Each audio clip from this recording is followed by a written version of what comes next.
ಈಗ ಬಿಜೆಪಿಯವರು ಇವತ್ತು ಪೋಸ್ಟರ್ ಅಂಟಿಸುವಂಥದ್ದನ್ನು ಮಾಡ್ತಾ ಇದ್ದಾರೆ. ಪ್ರಿಯಾಂಕ್ ಖರ್ಗೆ ಅವರು ರಾಜೀನಾಮೆ ಕೊಡಬೇಕು ಅಂತ ಹೇಳ್ತಾರೆ. ಅಭಿಯಾನ ಸ್ಟಾರ್ಟ್ ಮಾಡಿದ್ದಾರೆ. ನಾಳೆ ಮಾಡ್ತಾರೆ. ಈಗ ಅದರಲ್ಲಿ ಎಷ್ಟು ಸತ್ಯಾಂಶ ಇದೆ ತನಿಖೆ ಆಗಬೇಕಲ್ಲ, ತನಿಖೆ ಆಗಬೇಕು. ತನಿಖೆ ಆದ್ಮೇಲೆ ನೋಡೋಣ ಅದ್ರ ಬಗ್ಗೆ. ಈಶ್ವರಪ್ಪ ಪ್ರಕರಣದಲ್ಲಿ ರಾಜೀನಾಮೆಗೆ ಒತ್ತಾಯ ಮಾಡಿದ್ರು ಕಾಂಗ್ರೆಸ್, ಈಗ ಯಾಕೆ ರಾಜೀನಾಮೆ ಕೊಡ್ತಿಲ್ಲ ಖರ್ಗೆ ಅವರು ಅಂತ ಹೇಳಿ ಬಿಜೆಪಿ. ಅಲ್ಲಿ ಇದರಲ್ಲಿ ಅವ್ರ ಹೆಸರು ಇದೆ ಎಲ್ಲಿ ಇಲ್ಲಲ್ಲ, ಇದೆ ಅವ್ರ ಹೆಸರು ಇದ್ದಂಗೆ ಕಾಣೋಲ್ಲ. ಅದರಲ್ಲಿ ಈಶ್ವರಪ್ಪನ ಹೆಸರು ಅವ್ನಿಗೆ ಬರೆದಿದ್ದ ಸಂತೋಷ್ ಪಾಟೀಲ್ ಬರೆದಿಟ್ಟಿದ್ದು, ಅದಕ್ಕೂ ವ್ಯತ್ಯಾಸ ಇದೆ. ತನಿಖೆ ನಡೀತಾ ಇದೆ. ಹೆಂಗಾರು ಪೊಲೀಸ್ ರಿಜಿಸ್ಟರ್ ಆಗಿದ್ದು ಕಂಪ್ಲೇಂಟ್ ಆಗಲಿ, ನಂತರ ನೋಡೋದ್ಬೇಕಾದ್ರೆ.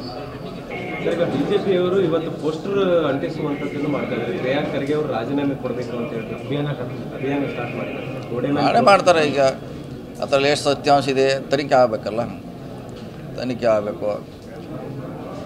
ತನಿಖೆ ಆದ್ಮೇಲೆ ನೋಡೋಣ ಅದ್ರ ಬಗ್ಗೆ. ಈಶ್ವರಪ್ಪ ಪ್ರಕರಣದಲ್ಲಿ ರಾಜೀನಾಮೆಗೆ ಒತ್ತಾಯ ಮಾಡಿದ್ರು ಕಾಂಗ್ರೆಸ್, ಈಗ ಯಾಕೆ ರಾಜೀನಾಮೆ ಕೊಡ್ತಿಲ್ಲ ಖರ್ಗೆ ಅವರು ಅಂತ ಹೇಳಿ ಬಿಜೆಪಿ. ಅಲ್ಲಿ ಇದರಲ್ಲಿ ಅವ್ರ ಹೆಸರು ಇದೆ ಎಲ್ಲಿ ಇಲ್ಲಲ್ಲ, ಇದೆ ಅವ್ರ ಹೆಸರು ಇದ್ದಂಗೆ ಕಾಣೋಲ್ಲ. ಅದರಲ್ಲಿ ಈಶ್ವರಪ್ಪನ ಹೆಸರು ಅವ್ನಿಗೆ ಬರೆದಿದ್ದ ಸಂತೋಷ್ ಪಾಟೀಲ್ ಬರೆದಿಟ್ಟಿದ್ದು, ಅದಕ್ಕೂ ವ್ಯತ್ಯಾಸ ಇದೆ. ತನಿಖೆ ನಡೀತಾ ಇದೆ. ಹೆಂಗಾರು ಪೊಲೀಸ್ ರಿಜಿಸ್ಟರ್ ಆಗಿದ್ದು ಕಂಪ್ಲೇಂಟ್ ಆಗಲಿ, ನಂತರ ನೋಡೋದ್ಬೇಕಾದ್ರೆ. ಈಗ ಬಿಜೆಪಿಯವರು ಇವತ್ತು ಪೋಸ್ಟರ್ ಅಂಟಿಸುವಂಥದ್ದನ್ನು ಮಾಡ್ತಾ ಇದ್ದಾರೆ. ಪ್ರಿಯಾಂಕ್ ಖರ್ಗೆ ಅವರು ರಾಜೀನಾಮೆ ಕೊಡಬೇಕು ಅಂತ ಹೇಳ್ತಾರೆ. ಅಭಿಯಾನ ಸ್ಟಾರ್ಟ್ ಮಾಡಿದ್ದಾರೆ. ನಾಳೆ ಮಾಡ್ತಾರೆ. ಈಗ ಅದರಲ್ಲಿ ಎಷ್ಟು ಸತ್ಯಾಂಶ ಇದೆ ತನಿಖೆ ಆಗಬೇಕಲ್ಲ, ತನಿಖೆ ಆಗಬೇಕು.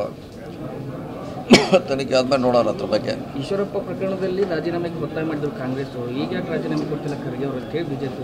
ಅಲ್ಲಿ ಇದರಲ್ಲಿ ಅವ್ರ ಹೆಸರು ಇದೆ ಎಲ್ಲಿ ಇಲ್ಲಲ್ಲ, ಇದೆ ಅವ್ರ ಹೆಸರು ಇದ್ದಂಗೆ ಕಾಣೋಲ್ಲ.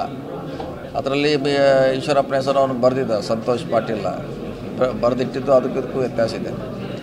ತನಿಖೆ ನಡೀತಾ ಇದೆ. ಹೆಂಗಾರು ಪೊಲೀಸ್ ರಿಜಿಸ್ಟರ್ ಆಗಿದ್ದು ಕಂಪ್ಲೇಂಟ್ ಆಗಲಿ, ನಂತರ ನೋಡೋದ್ಬೇಕಾದ್ರೆ.